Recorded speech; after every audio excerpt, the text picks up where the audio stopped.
Hey guys, மஸ்கேதி பிளேபாயோட episode 3 பார்க்க ரெடியா? வாங்க கதைக்குள்ளே போகலாம். போன எபிசோடில் மாஸ்காட் பாலில் தாரா ஒரு மர்ம நபர் கூட டான்ஸ் ஆடுறா. அந்த நபர் ஜெயின் தானோ நம்ம மனசில் ஒரு பெரிய சந்தேகம் இருக்குது. இந்த எபிசோடு ஆரம்பிக்கும் போதே தாரா தூக்கத்துலேருந்து எழுந்து மெக்சிகோவில் நடந்த எல்லா சம்பவமும் அவன் ஞாபகத்துக்கு வருது. குறிப்பாக கௌசி சொன்ன ஒரு விஷயம் அவன் மனசில் ரொம்ப ஆழமாக பதிஞ்சிருது.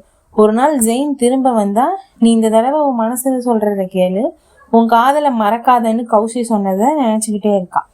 அதுக்கப்புறம் தாரா நேற்று பாலில் நடந்தது பற்றி கௌஷி கிட்ட பேசுகிறா. கௌஷி நேற்று டான்ஸ் ஆடினது ரிவர், அவன் கூட டான்ஸ் ஆடினது நிதின் நினச்சிட்டு இருந்தா. ஆனால் அவன் கூட டான்ஸ் ஆடினது ரிவர். இந்த கதையவே தாராட்டா சொல்லிட்டு இருக்கா. இப்போ தாரா நினைக்கிறா அவள் ஜெயினை பற்றி எதுவுமே பேசலைன்னு அவளுக்கு கொஞ்சம் நிம்மதியாக கிடைக்கிது.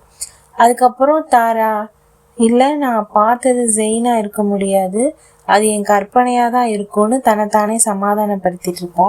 ஆனால் உண்மையை சொல்லணும்னா அந்த மர்ம மனிதனோட கிரே ஐஸு தாராவோட மனசு விட்டு போகவே மாட்டேங்குது. அதனால இந்த எபிசோடு முழுக்க தாரா தன்னோட உணர்வுகளோட போராடிட்டே இருக்கா. உண்மையிலே அது ஜெயின் தானா, இல்லை அவளோட மனசு இன்னும் அவனை மறக்க முடியாமல் தவிக்குதான்னு இந்த கேள்வியோட தான் எபிசோடே முடியுது. அடுத்த எபிசோடில் என்ன நடக்கும் போகுதுன்னு, உண்மையிலேயே ஜெயின் திரும்பி வந்துட்டானா இல்லையான்னு பெரிய ட்விஸ்ட்டு காத்துட்ருக்கு. அதை தெரிஞ்சுக்கணுன்னா அடுத்த எபிசோடு வரையும் வெயிட் பண்ணுங்கள். இந்த வீடியோ உங்களுக்கு பிடிச்சிருந்தா மறக்காமல் லைக் பண்ணுங்கள், சப்ஸ்கிரைப் பண்ணுங்கள், உங்கள் ஃப்ரெண்ட்ஸுக்கு இதை ஷேர் பண்ணுங்கள். தேங்க்யூ.